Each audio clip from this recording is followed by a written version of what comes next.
আসসালামু আলাইকুম ওয়া রাহমাতুল্লাহি ওয়া বারাকাতুহু। আল্লাহ সুবহানাহু ওয়া তাআলার দয়া, শান্তি এবং রহমত সবার উপর বর্ষিত হোক।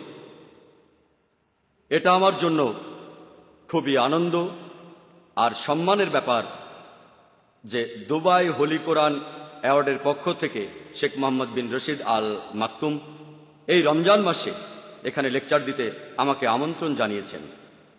আজকের এই অনুষ্ঠানের বিষয় হল মিডিয়া এবং ইসলাম, যুদ্ধ নাকি শান্তি। মিডিয়া এর সংজ্ঞা হল যে উপায়ে জনগণের সাথে যোগাযোগ করা হয়। মিডিয়া হল জনসাধারণের কাছে প্রচারের মাধ্যম। আর ইসলাম এসেছে আরবি শব্দ সালাম থেকে, যার অর্থ শান্তি। এটা এসেছে আরবি শব্দ সিলম থেকে, যার অর্থ নিজের ইচ্ছাকে আল্লাহ সুবহানাহু ওয়া তাআলার কাছে সমর্পণ করা। তাহলে এক কথায় ইসলাম অর্থ আল্লাহর কাছে নিজের ইচ্ছাকে সমর্পণের মাধ্যমে শান্তি অর্জন করা। তাহলে আজকের লেকচারের এই বিষয়টা হল জনগণের কাছে প্রচারের মাধ্যম এবং আল্লাহর কাছে নিজের ইচ্ছাকে সমর্পণের মাধ্যমে শান্তি অর্জন করা, যুদ্ধ নাকি শান্তি।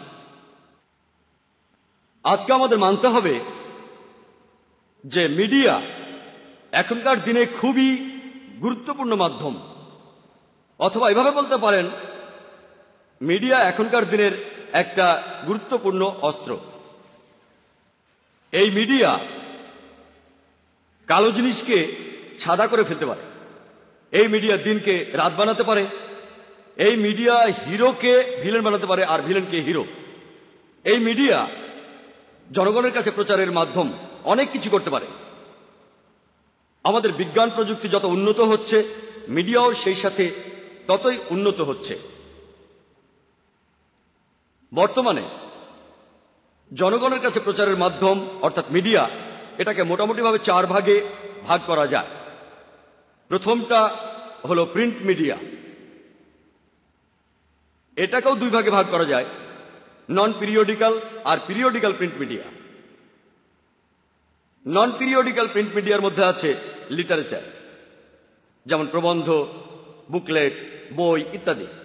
পিরিয়ডিক্যাল প্রিন্ট মিডিয়ার মধ্যে আছে news letter, news paper, magazine, যেগুলো ছাপানো হয় প্রতিদিন, প্রতি সপ্তাহে, প্রতি পক্ষে বা প্রতি মাসে, 3 মাসে, প্রতি বছরে ইত্যাদি। এটা হলো মিডিয়ার প্রথম টাইপটা, প্রিন্ট মিডিয়া। দ্বিতীয় টাইপের মিডিয়া হলো অডিও মিডিয়া। এই অডিও মিডিয়া আমরা বিভিন্নভাবে পেয়ে থাকি, যেমন অডিও টেপ, যেটা এখনকার দিনে সেকেলে। এছাড়াও আছে অডিও সিডি, কম্প্যাক্ট ডিস্ক। এছাড়াও বাজারে পাওয়া যায় ড্যাট, ডিজিটাল অডিও টেপ। এই অডিও মিডিয়ার শ্রোতা হতে পারে শুধু একজন মানুষ, তার নিজের বাড়িতে, নিজের অফিসে, অথবা গাড়িতে চড়ার সময়ও শুনতে পারে একটা অডিও প্লেয়ার। হাঁটতে হাঁটতেও এটা শোনা যায় ওয়াকম্যান দিয়ে। অডিও মিডিয়া শ্রোতা হতে পারে বেশ কয়েকজন মানুষ, ফাংশনে, পার্টিতে, বিয়েতে, এ ধরনের বিভিন্ন অনুষ্ঠানে। অথবা শ্রোতা হতে পারে অনেক বেশি মানুষ রেডিও স্টেশনের মাধ্যমে। তৃতীয় টাইপের মিডিয়াটা হলো ভিডিও মিডিয়া। এটাও বিভিন্নভাবে পাওয়া যায়, যেমন VHS, video home system cassette. এটাও এখন সেকেলে হয়ে গেছে, এই প্রযুক্তিটা এখন সেকেলে। এছাড়াও আপনারা পাবেন VCD, ভিডিও সিডি, এটাও সেকেলে হয়ে যাচ্ছে। বর্তমানে আপনারা ভিডিও মিডিয়া পাবেন ডিভিডিতে, ডিজিটাল ভিডিও ডিস্ক। আর এরপরে এসেছে যে নতুন প্রযুক্তিটা, সেটা HD DVD, high definition digital video disc. এছাড়াও নতুন আরেকটা প্রযুক্তি হলো ব্লু-রে। এই হলো ভিডিও মিডিয়ার বিভিন্ন টাইপ। এখানেও দর্শক হতে পারে একজন, বাসায়, অফিসে বা গাড়িতে। দর্শক হতে পারে কয়েকজন, অথবা এখানে দর্শক হতে পারে অনেক বেশি মানুষ, যেমন বিভিন্ন TV station, satellite channel, cable TV. মিডিয়ার সর্বশেষ টাইপটা computer media, IT, information technology. এখানেও ইউজার হতে পারে একজন, কয়েকজন অথবা অনেক বেশি মানুষ। অনেক বেশি মানুষ ব্যবহার করতে পারে, যেমন ইন্টারনেট। এগুলো বিভিন্নভাবে পাওয়া যায়, যেমন ডিসকেট, সিডি, হার্ড ডিস্ক, আরো অনেক। এক কথায় মিডিয়ার টাইপ হলো প্রধানত চারটা: print media, audio media, video media আর কম্পিউটার মিডিয়া। প্রত্যেক মিডিয়াতেই কিছু বিশেষ জ্ঞানের প্রয়োজন হয়। প্রত্যেক মিডিয়ার কিছু সুবিধা আছে, অসুবিধাও আছে। যেমন ধরুন, প্রিন্ট মিডিয়ার কাজগুলো তুলনামূলকভাবে সহজে করা যায়। অডিও বা ভিডিও মিডিয়ায় কাজগুলো আরো বেশি, তবে প্রযুক্তির উন্নতি হওয়ার সাথে সাথে কাজগুলো সহজ হয়ে যাচ্ছে। বর্তমানে সায়েন্টিফিক রিসার্চ আমাদের বলে যে বিভিন্ন মিডিয়ায় মানুষের মনে রাখার ক্ষমতা বিভিন্ন রকম। যখন সাধারণ একজন মানুষ প্রিন্ট মিডিয়ার কোনো কিছু পড়ে, সে যা পড়েছে তার আনুমানিক 10% মনে রাখতে পারে গড়পড়তায়। যখন একজন অডিও মিডিয়া শুনছে, একজন সাধারণ মানুষ যা শুনেছে সেটার আনুমানিক 20% মনে রাখতে পারে। যখন একজন লোক নিজের চোখে কিছু দেখেছে, কোনো ছবি বা অন্য কিছু, একজন সাধারণ মানুষ সে যা দেখেছে আনুমানিকভাবে তার 30% মনে রাখতে পারে।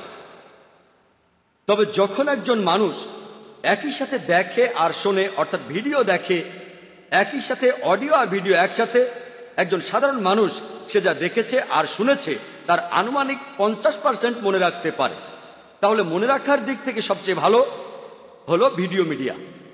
আজকের দিন আমরা জানি যে আন্তর্জাতিক মিডিয়া, হোক সেটা প্রিন্ট মিডিয়া বা অডিও মিডিয়া, ভিডিও মিডিয়া বা কম্পিউটার অর্থাৎ ইনফরমেশন টেকনোলজি, হোক সেটা আন্তর্জাতিক খবরের কাগজ, আন্তর্জাতিক magazine, radio broadcast station, website অথবা টিভি স্যাটেলাইট চ্যানেল, আমরা এইসব আন্তর্জাতিক মিডিয়ায় দেখি ইসলামের বিরুদ্ধে মিথ্যা খবর প্রচার করা হচ্ছে। আমরা দেখি যে আন্তর্জাতিক মিডিয়া ইসলামের বিরুদ্ধে মিথ্যা সংবাদের বোমাবর্ষণ চালাচ্ছে। এছাড়াও দেখি যে ইসলাম সম্পর্কে আন্তর্জাতিক মিডিয়া অনেক ভুল ধারণা পোষণ করে। আমরা দেখি যে আন্তর্জাতিক নিউজ চ্যানেল তারা এমনটা বলছে যুদ্ধ সন্ত্রাসের বিরুদ্ধে, অথবা কিছু আন্তর্জাতিক নিউজ চ্যানেল আছে যারা বলছে শান্তির জন্য যুদ্ধ। তারা এখানে যেটা করছে সেটা শান্তির জন্য যুদ্ধ নয়, শান্তির সাথে যুদ্ধ। অন্য কথায় শান্তির ধর্মের সাথে যুদ্ধ, অর্থাৎ ইসলামের সাথে।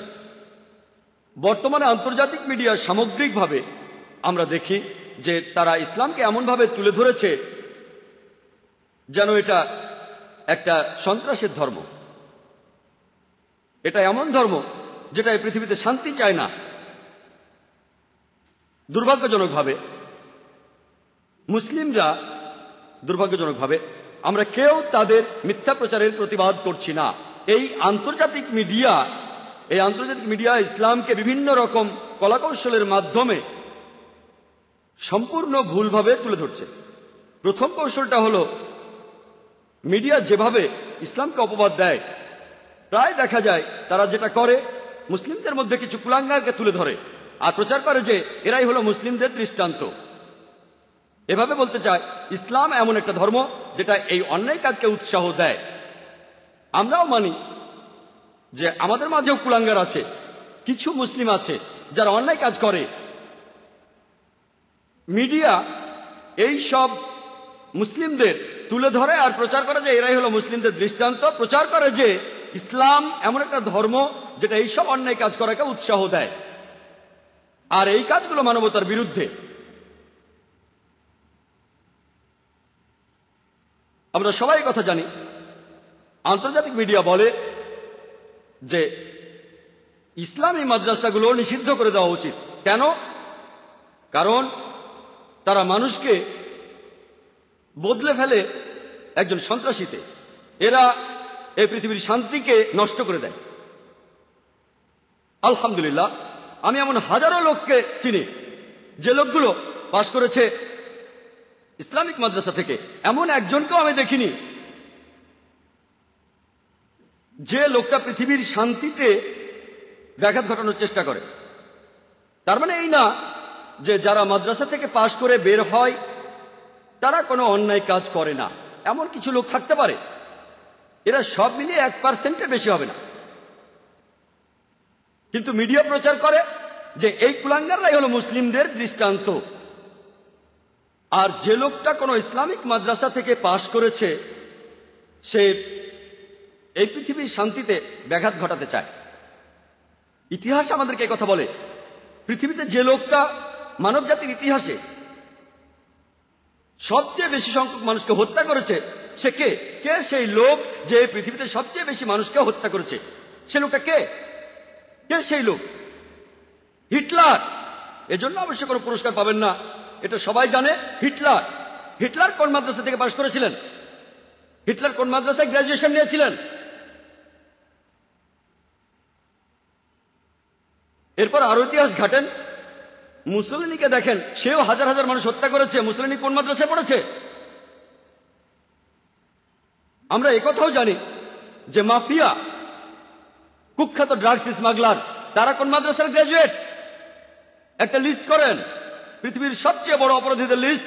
মিডিয়া যেভাবে বলে তেমন না, সত্যি সত্যি যদি প্রমাণ থাকে যে সে লোক অপরাধী, মিডিয়া কাকে টেরোরিস্ট নাম্বার 1 বলে সেটা নিয়ে কথা বলছি না কোনো প্রমাণ ছাড়া। যে লোকগুলো আসলেই অপরাধী, যেখানে অপরাধের প্রমাণ আছে যে তারা পৃথিবীর শান্তি নষ্ট করেছে, তাদের পরিচয় জানার চেষ্টা করেন। তাদের মধ্যে 1% লোকও পাবেন না, 0.1% লোকও পাবেন না মাদ্রাসায় পড়েছে। তারা পড়েছে বিভিন্ন ইউনিভার্সিটিতে।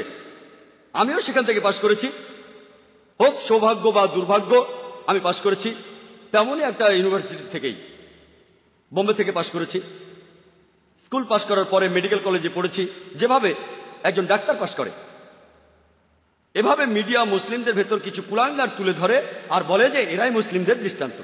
যদি কেউ ইসলাম ধর্মকে বিচার করতে চায় তাহলে মুসলিমরা বা মুসলিম সমাজ কি করে সেটা দিয়ে বিচার করলে হবে না। আপনারা যদি ইসলাম ধর্মকে ঠিকভাবে বিচার করতে চান, আপনাকে বিচার করতে হবে মূল ধর্মগ্রন্থগুলো দিয়ে।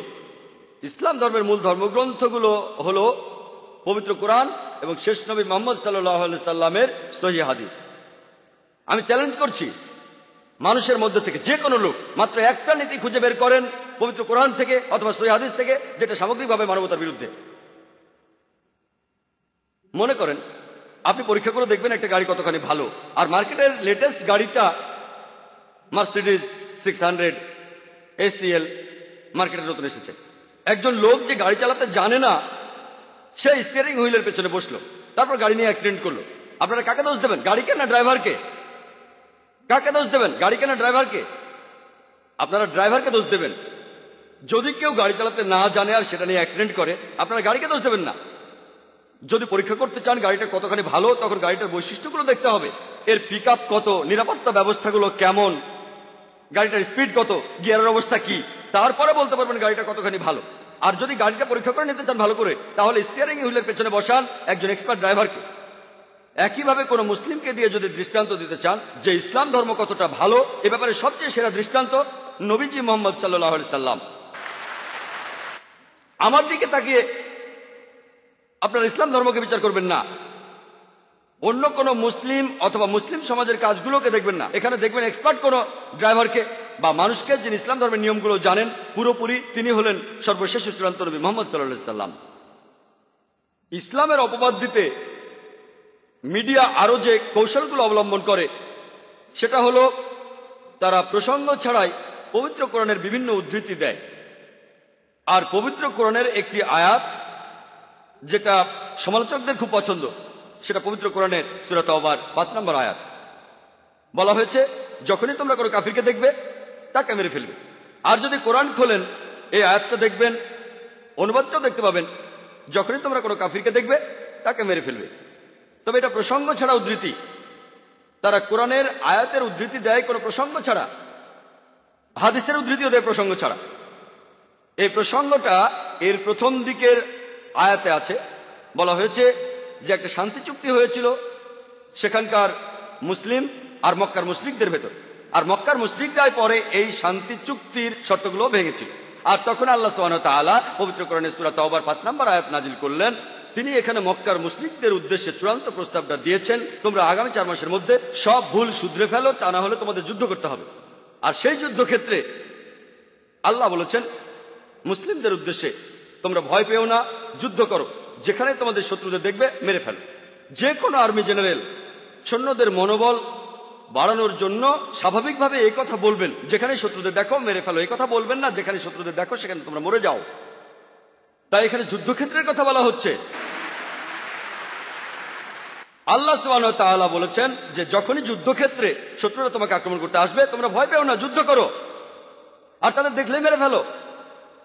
চিন্তা করেন, এখনো যদি আমেরিকা আর ভিয়েতনামের যুদ্ধটা চলতে থাকতো, আর আমেরিকার প্রেসিডেন্ট বলতেন তোমরা যুদ্ধক্ষেত্রে উৎসাহিত করার জন্য সৈন্যদের বলবেন, বা কোন আর্মি জেনারেল বলতেন যেখানে তোমরা দেখবে কোনো ভিয়েতনামীকে তাকে মেরে ফেলো, এটাই প্রসঙ্গ। কিন্তু যদি প্রসঙ্গ ছাড়া বলি যে আজকে আমেরিকার প্রেসিডেন্ট বলছে যেখানেই তোমরা ভিয়েতনামীকে দেখবে তাকে মেরে ফেলো, আমেরিকার প্রেসিডেন্ট একটা কসাই, এটা প্রসঙ্গ ছাড়া উদ্ধৃতি।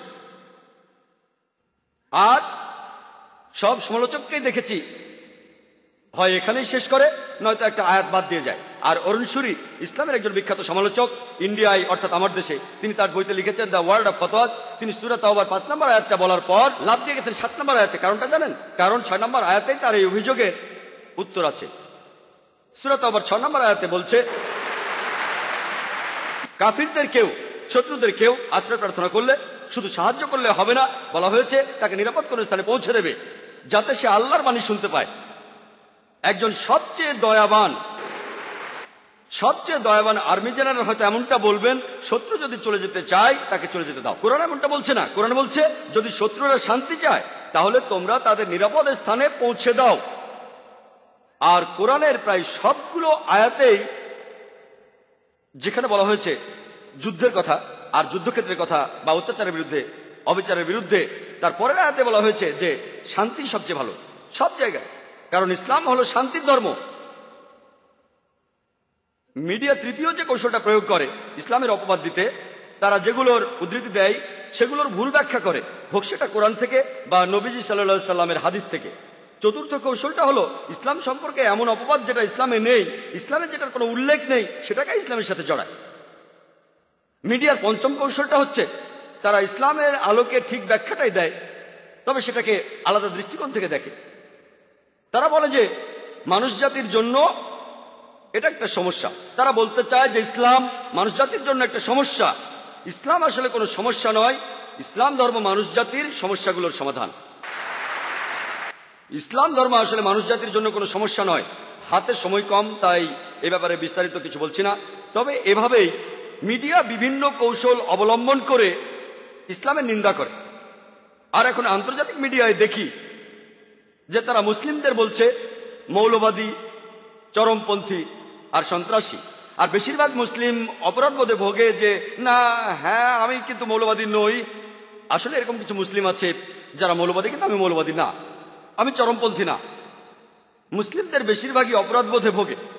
এখানে আমরাও উত্তর দিতে পারি, মুসলিমরা তারা হবে দায়ী। ইসলামের বাণী অন্যের কাছে পৌঁছে দেওয়া প্রত্যেক মুসলিমের জন্য আবশ্যক। পবিত্র কোরআনের সূরা ইমরানের 110 নম্বর আয়াতে উল্লেখ করা হয়েছে, কুনতুম খায়রা উম্মাতিন উখরিজাত লিন-নাস, তোমরাই শ্রেষ্ঠ উম্মত, মানুষ জাতির জন্যই পৃথিবীতে তোমাদের আবির্ভাব হয়েছে। কুনতুম খায়রা উম্মাতিন উখরিজাত লিন-নাস তা'মুরুনা বিল মা'রুফ ওয়া তানহাউনা আনিল মুনকার ওয়া তু'মিনুনা বিল্লাহ, কারণ তোমরা সৎ কাজের নির্দেশ দাও, অসৎ কাজের নিষেধ করো এবং আল্লাহকে বিশ্বাস করো। আমাদের বলা হয়েছে খায়রা উম্মাহ, মানে শ্রেষ্ঠ উম্মত, কারণ আমরা সৎ কাজের নির্দেশ দেই, অসৎ কাজে নিষেধ করি আর আল্লাহকে বিশ্বাস করি। আমরা যদি সৎ কাজের নির্দেশ না দেই, যদি অসৎ কাজে নিষেধ না করি, তাহলে আমাদের মুসলিম বলা যাবে না। তখন আমাদের বলা যাবে না খায়রা উম্মাহ। মুসলিম হিসেবে আমাদের গর্ববোধ করা উচিত। এখন আমাদের টেবিলটা উল্টে দিতে হবে। আমার মনে আছে যখন মার্শাল আর্ট শিখতাম আমার তরুণ বয়সে, এখনো তরুণই আছি মাশাআল্লাহ, তখন আমি স্কুলে পড়তাম। আমরা তখন শিখতাম মার্শাল আর্টের, হোক সেটা জুডো বা জুজুৎসু, সেখানে প্রতিপক্ষের নিজের শক্তি দিয়েই তাকে ঘায়েল করা হতো, বাধা দিয়ে নয়। কেউ আমাকে ধাক্কা দিচ্ছে, সে সাইজ অনেক বড় আর আমাকে তো দেখতেই পাচ্ছেন হালকা পাতলা, তারপরেও আমি সামনে কোনো পোডিয়াম রাখি না, এটাও মিডিয়ার একটা কৌশল। এভাবে তারা শরীরটাকে ঢেকে রাখে। আমি চাই আমার বডি ল্যাঙ্গুয়েজ সবাই দেখেন। তাহলে খুব বড় সড়ো কোনো একজন লোক যদি আমাকে ধাক্কা দেয়, তাকে বাধা না দিয়ে ওই ধাক্কাকে কাজে লাগিয়ে তাকে ফেলে দিতে হবে। আর যত বড় সাইজ তত সহজে ফেলা যাবে। মিডিয়া এখন মুসলিমদেরকে বলে মৌলবাদী। এই মৌলবাদী শব্দটার অর্থ কি? মৌলবাদী শব্দটার সঠিক অর্থ হলো যে মানুষ কোনো একটা বিষয়ের মূল নীতিগুলো অনুসরণ করে থাকে। যেমন ধরুন, যদি কোনো লোক সে হতে চায় একজন বিজ্ঞানী, তাহলে তাকে বিজ্ঞানের মূল নীতিগুলো মেনে চলতে হবে। যদি সেই লোক বিজ্ঞানের ব্যাপারে মৌলবাদী না হয়, সে ভালো বিজ্ঞানী হতে পারবে না। যদি একজন লোক ভালো গণিতজ্ঞ হতে চান, তাহলে তাকে গণিতের মূলনীতিগুলো অনুসরণ করতে হবে। যদি সেই লোক গণিতের ব্যাপারে মৌলবাদী না হয়, সে ভালো গণিতজ্ঞ হতে পারবে না। আপনারা সব মৌলবাদীদের এক মাপকাঠি দিয়ে মাপতে পারবেন না যে তারা সবাই ভালো বা সবাই খারাপ। মৌলবাদীরা যে যে ক্ষেত্রে মৌলবাদী সেটা দেখেই আপনাদের তাদের বিচার করতে হবে। যেমন ধরুন, একজন লোক মৌলবাদী ডাকাত, তার কাজ ডাকাতি করা, সে সমাজের জন্য ক্ষতিকর। আর অন্যদিকে একজন লোক মৌলবাদী ডাক্তার, যে লোক হাজারো মানুষের জীবন বাঁচায়, সে সমাজের জন্য উপকারী। সব মৌলবাদীকেই এক মাপকাঠিতে মাপতে পারবেন না। আপনাকে এখানে দেখতে হবে যে সে কোন ক্ষেত্রে মৌলবাদী, তারপরে বলবেন সে ভালো না খারাপ। আমি আমার নিজের কথা বলতে পারি। আমি একজন মৌলবাদী মুসলিম, আর আমি মৌলবাদী হিসেবে নিজে গর্বিত। কারণ আমি ইসলামের মূল নীতিগুলো সব সময় অনুসরণ করার চেষ্টা করি। আর আমি জানি ইসলাম ধর্মে এমন একটা মূলনীতিও নেই যেটা সামগ্রিকভাবে মানবতার বিরুদ্ধে যায়। ইসলাম ধর্মের কিছু মূলনীতি আছে যেগুলোকে অমুসলিমরা মনে করে সেগুলো মানবতার বিরুদ্ধে, কিন্তু আপনি যদি সেই নীতিগুলো ব্যাখ্যা করে বুঝিয়ে বলেন আর বিভিন্ন পরিসংখ্যান বলেন, এমন একজন নিরপেক্ষ লোকও পাবেন না যে লোক ইসলাম ধর্মের মাত্র একটা মূলনীতি খুঁজে বের করবে যেটা সামগ্রিকভাবে মানবতার বিরুদ্ধে যায়। সেজন্য আমি একজন মৌলবাদী মুসলিম হিসেবে গর্বিত। ওয়েবস্টার ডিকশনারি পড়লে সেখানে দেখতে পাবেন যে এই মৌলবাদী শব্দটা প্রথম ব্যবহার করা হয়েছিল একদল প্রোটেস্ট্যান্ট খ্রিস্টানদের বোঝাতে আমেরিকাতে, যেটা ছিল বিংশ শতাব্দীর প্রথম দিকে। এর আগে খ্রিস্টান চার্চ বিশ্বাস করত শুধুমাত্র বাইবেলের আদেশগুলো ঈশ্বর প্রদত্ত। এই প্রোটেস্ট্যান্ট খ্রিস্টানরা আমেরিকাতে বিংশ শতাব্দীর প্রথম দিকে প্রতিবাদ করেছিল যে এই বাইবেলের আদেশগুলোই শুধু নয়, বাইবেলের প্রত্যেকটা শব্দ, প্রত্যেকটা অক্ষরই এসেছে ঈশ্বরের কাছ থেকে। যদি কেউ প্রমাণ করতে পারে যে বাইবেলের কথাগুলো ঈশ্বর প্রদত্ত, এই আন্দোলনটা ভালো আন্দোলন। আর অন্যদিকে যদি কেউ প্রমাণ করতে পারে বাইবেলের কথাগুলো ঈশ্বর প্রদত্ত না, এই আন্দোলনটা ভালো আন্দোলন নয়। অক্সফোর্ড ডিকশনারি দেখেন, তাহলে দেখবেন যে অক্সফোর্ড ডিকশনারি অনুযায়ী সেখানে মৌলবাদী শব্দটার একটা সংজ্ঞা দেয়া আছে। বলা হয়েছে মৌলবাদী একজন ব্যক্তি যে কোনো ধর্মের প্রাচীন নিয়মগুলো কঠোরভাবে অনুসরণ করে। তবে আপনারা যদি অক্সফোর্ড ডিকশনারির নতুন সংস্করণটা দেখেন, সামান্য চেঞ্জ হয়েছে। বলা হয়েছে যে মৌলবাদী হলো একজন ব্যক্তি যে কোনো ধর্মের প্রাচীন নিয়মগুলো কঠোরভাবে অনুসরণ করে, বিশেষ করে ইসলাম। এই বিশেষ করে ইসলাম কথাটা এখন জুড়ে দেওয়া হয়েছে। যখনই আপনি মৌলবাদী শব্দটা শুনবেন, আপনি কোনো মুসলিমের কথা ভাববেন সে চরমপন্থী, সে সন্ত্রাসী। মিডিয়া বলে যে মুসলিমরা চরমপন্থী। আমি বলবো হ্যাঁ, আমি চরমপন্থী। আমি চরমভাবে দয়ালু, চরমভাবে ক্ষমাশীল, আমি চরমভাবে সৎ, চরমভাবে ন্যায়বান। এতে অসুবিধা কি যদি আমি হই চরম দয়ালু, চরম ক্ষমাশীল, চরম ন্যায়বান, চরম সৎ? সমস্যাটা কোথায়? এমনটা কি কেউ আমাকে বলতে পারবেন যে চরমভাবে সৎ হওয়াটা খারাপ? এমনটা কি কেউ আমাকে বলতে পারবেন যে চরমভাবে ন্যায়বান হওয়াটা খারাপ? কোরআন বলছে তোমরা চরম ন্যায়বান হও। আমরা তো আংশিকভাবে সৎ হব না যে এই লোক আমার বন্ধু, এখানে সৎ থাকবো, ও আমার শত্রু, ওখানে সৎ থাকবো না। পবিত্র কোরআনে সূরা বাকারা 208 নম্বর আয়াতে উল্লেখ করা হয়েছে, উদখুলু ফিস-সিলমি কাফা, ইসলামে প্রবেশ করো সর্বাত্মকভাবে। তাহলে চরমপন্থী হলে সমস্যা কোথায়? তবে আমাদের চরমপন্থী হতে হবে সঠিক পথে। আমরা অন্যায় বা ভুল পথে চরমপন্থী হব না, আমরা দয়া মায়াহীন হব না, আমরা নিষ্ঠুর হব না, তবে আমরা চরমপন্থী হব সঠিক পথে। পবিত্র কোরআন সে কথাই বলছে। দুর্ভাগ্যজনকভাবে আমরা এখানে বলি না আমি চরমপন্থী নই, আমি মৌলবাদী নই। এই টেবিলটা আমাদের ঘুরিয়ে দেন। মুসলিমদের এখন বলা হয় সন্ত্রাসী। আমি বলি সব মুসলিমেরই সন্ত্রাসী হওয়া উচিত। সন্ত্রাসী শব্দটার অর্থ কি? সন্ত্রাসী শব্দটার অর্থ হলো যে লোক কাজ ছড়িয়ে দেয়।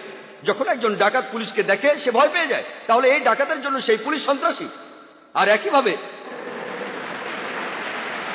একইভাবে দেখবেন যখনই একজন ডাকাত বা ধর্ষণকারী বা সমাজের শত্রু লোকেরা কোনো মুসলিমকে দেখবে সে ভয় পেয়ে যাবে। আমরা সমাজের শত্রুদের সন্ত্রস্ত করে রাখবো। আর পবিত্র কোরআনে বলা আছে, সূরা আনফালের 60 নম্বর আয়াতে উল্লেখ করা হয়েছে, যারা সমাজের শত্রু তাদের মনে ভীতি সঞ্চার করো। আমি জানি এখনকার দিনে সন্ত্রাস শব্দটা দিয়ে বোঝানো হয় এমন কাজ যেটা সাধারণ মানুষকে সন্ত্রস্ত করে। এই দৃষ্টিকোণ থেকে কোনো মুসলিমও কখনোই কোনো নিরীহ মানুষের উপরে কোনো সন্ত্রাস চালাবে না। একজন মুসলিম এখানে বেছে বেছে সমাজের শত্রুদের সাথে এটা করতে পারেন। এখানে বেছে বেছে চোর, ডাকাত, ধর্ষক, যখনই সমাজবিরোধী লোকেরা কোনো মুসলিমকে দেখে তখনই তারা ভয় পাবে, আর তখনই এই পৃথিবীতে আমরা শান্তি পাব। প্রায় দেখা যায় একটা মানুষের একটা কাজকে দুটো আলাদা আলাদা লেভেল দেয়া হয়। 60-70 বছর আগে, ইন্ডিয়ার স্বাধীনতা পাওয়ার আগে, আমার দেশ ইন্ডিয়া, ব্রিটিশরা তখন শাসন করত। অনেক ইন্ডিয়ানই ছিল তখন, তারা ইন্ডিয়ার স্বাধীনতার জন্য যুদ্ধ করত। এই লোকগুলোকে ব্রিটিশ সরকার তখন বলতো সন্ত্রাসী। কিন্তু সাধারণ ইন্ডিয়ানরা, আমরা তাদের বলি ফ্রিডম ফাইটার, দেশপ্রেমিক। একই লোক, একই কাজ, কিন্তু আলাদা দুটো লেভেল।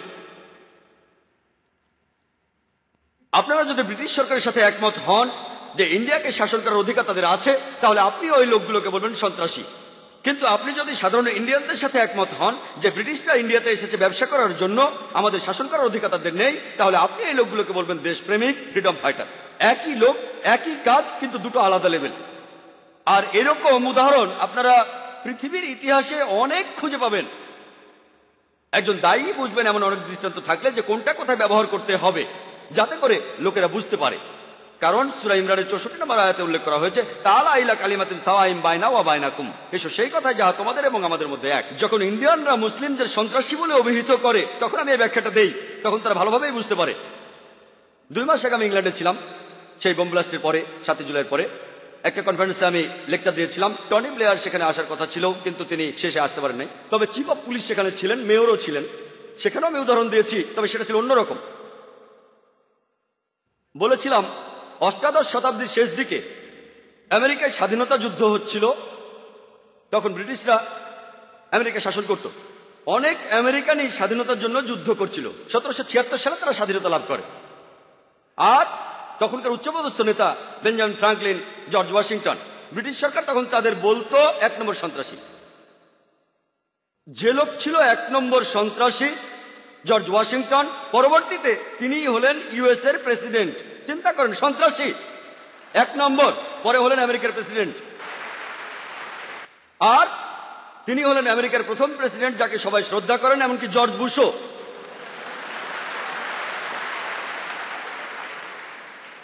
এই হচ্ছে মিডিয়া, 1 নম্বর সন্ত্রাসী। পরে হলো একটা দেশের প্রেসিডেন্ট, যে দেশ খুবই উন্নত, ইউএসএ।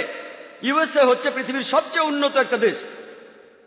আর সেই দেশের প্রথম প্রেসিডেন্ট কে ছিলেন? একজন সন্ত্রাসী।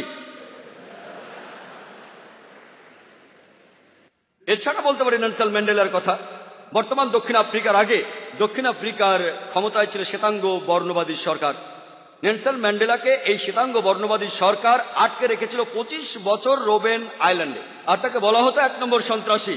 পরবর্তীতে যখন দক্ষিণ আফ্রিকা বর্ণবাদী সরকারের হাত থেকে মুক্ত হলো, তখন দক্ষিণ আফ্রিকার প্রেসিডেন্ট হলেন ম্যান্ডেলা। এরপরে নেলসন ম্যান্ডেলা শান্তিতে নোবেল পুরস্কার পেলেন। আর তিনি নতুন কোনো কাজের জন্য এই শান্তি পুরস্কারটা পাননি। এমন না যে আগে তিনি সন্ত্রাসী ছিলেন তারপরে ভালো হয়ে গেছেন, একটা খারাপ লোক ভালো হয়ে গেল, এরকম না।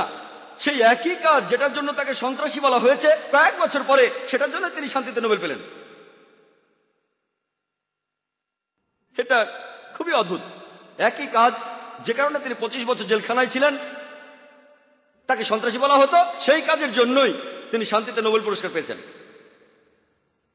আর ঠিক এইভাবেই মিডিয়া বদলে দেয়, দিনকে রাত বানায়, কালোকে সাদা বানায়, হিরোকে ভিলেন বানায়, আর ভিলেনকে বানায় হিরো। এক কথায়, যার হাতে ক্ষমতা থাকে সে তখন যা বলে সেই কথাটাই সত্যি হয়ে যায়। আমরা জানি যে হিটলার যখন ইউরোপে আক্রমণ করেছিল, অনেক দেশ বাধা দিয়েছে, এমনকি ফ্রান্সও বাধা দিয়েছিল। সেই ফরাসি লোকদের তখন জার্মান সৈন্যরা বলতো সন্ত্রাসী। আর এভাবেই মিডিয়া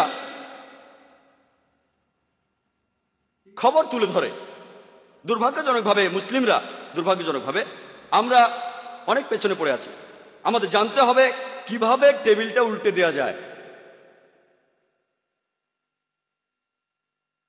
আর বর্তমানে ইসলামের যে শব্দটা নিয়ে সবচেয়ে বেশি ভুল ধারণা আছে সেই শব্দটা হলো জিহাদ। এ ব্যাপারে শুধু অমুসলিমদের ভুল ধারণা আছে তা নয়, এই জিহাদ শব্দটা নিয়ে এমনকি মুসলিমদের মধ্যেও অনেকে ভুল ধারণা পোষণ করে। অনেক লোকই ভাবে যে কোনো যুদ্ধ যদি মুসলিমরা করে থাকে, যে কোনো কারণে হোক, সেটা ক্ষমতার জন্য হোক, নিজস্ব লাভের জন্য হোক, সেটা টাকার জন্য, সেটাই হচ্ছে জিহাদ। মুসলিমরা যে যুদ্ধে অংশগ্রহণ করে, হোক সেটা ক্ষমতার জন্য, নিজস্ব লাভের জন্য বা টাকার জন্য, সেগুলো জিহাদ নয়। জিহাদ একটা আরবি শব্দ, শব্দটা এসেছে জাহাদা থেকে, যার অর্থ চেষ্টা করা, যার অর্থ সংগ্রাম করা। ইসলাম ধর্মের শব্দটার অর্থ নিজের বিভিন্ন অন্যায় আকাঙ্ক্ষার বিরুদ্ধে চেষ্টা আর সংগ্রাম করে যাওয়া। এর অর্থ সমাজের উন্নতির জন্য চেষ্টা আর সংগ্রাম করে যাওয়া। এর অর্থ যুদ্ধক্ষেত্রে আত্মরক্ষার জন্য চেষ্টা আর সংগ্রাম করে যাওয়া। আরেকটা অর্থ অন্যায় অত্যাচারের বিরুদ্ধে চেষ্টা আর সংগ্রাম করা। জিহাদ শব্দের অর্থ চেষ্টা আর সংগ্রাম করা। যদি কোনো ছাত্র পরীক্ষায় পাশ করার জন্য চেষ্টা আর সংগ্রাম করে যায়, তার অর্থ সে জিহাদ করছে। তাহলে জিহাদের অর্থ চেষ্টা আর সংগ্রাম করা। অনেক অমুসলিম আছেন, তারা জিহাদের অনুবাদ করেন, বাংলায় বলেন পবিত্র যুদ্ধ। দুর্ভাগ্যজনকভাবে অনেক তথাকথিত মুসলিম বিশেষজ্ঞ এমনকি তারাও বলে থাকেন জিহাদ হলো পবিত্র যুদ্ধ। পবিত্র যুদ্ধের আরবি, যদি আপনি পবিত্র যুদ্ধ শব্দটার আরবি করেন, সেটা হারবুম মুকাদ্দাসা। এই হারবুম মুকাদ্দাসা শব্দটা পবিত্র কোরআনের কোথাও উল্লেখ করা নেই। এই শব্দটা নবীজি সাল্লাল্লাহু আলাইহি সাল্লামের কোন সহিহ হাদিসে উল্লেখ করা হয়নি। এই পবিত্র যুদ্ধ শব্দটা প্রথম ব্যবহার করা হয়েছিল ক্রুসেডারদের বোঝাতে। যখন এই ক্রুসেডাররা খ্রিস্টান ধর্মের নামে হাজারো নিরীহ মানুষ হত্যা করত, তখন তারাই এর নাম দিয়েছিল পবিত্র যুদ্ধ। এখন এই শব্দটা ব্যবহার করছে মুসলিমদের উদ্দেশ্যে। তাহলে এই হলো মিডিয়া। প্রথমে তারা মৌলবাদী বলে বোঝাতো খ্রিস্টানদের, এখন বলে মুসলিমদের। পবিত্র যুদ্ধ বোঝানো হতো খ্রিস্টানদের ক্রুসেডকে, এখন বোঝায় মুসলিমদের যে জিহাদ মানে পবিত্র যুদ্ধ। জিহাদ শব্দের অর্থ চেষ্টা আর সংগ্রাম করা। প্রত্যেক মুসলিমেরই দায়ী হওয়া উচিত। আমাদের নবীজি বলেছেন, সহিহ বুখারীতে উল্লেখ করা হয়েছে, বাল্লিগু আন্নী ওয়ালাউ আয়া, প্রচার করো যদি একটি মাত্র আয়াত জানো। হয়তো বলবেন না, আমি যেদিন শেখ আহমেদ দিদাতের মতো হব সেদিনই দাওয়া শুরু করবো, সে সময় আপনার কখনো আসবে না। যদি আপনি ইসলাম সম্পর্কে মাত্র একটা আয়াত জানেন, যদি সেটা সঠিকভাবে জানেন, আপনি তাহলে ইসলাম প্রচার করবেন। প্রত্যেক মুসলিমের দায়ী হওয়া উচিত। আমরা আসলে আল্লাহ সুবহানাহু ওয়া তাআলার নির্দেশ মেনে চলছি না, আর এ কারণেই আমরা পিছিয়ে আছি।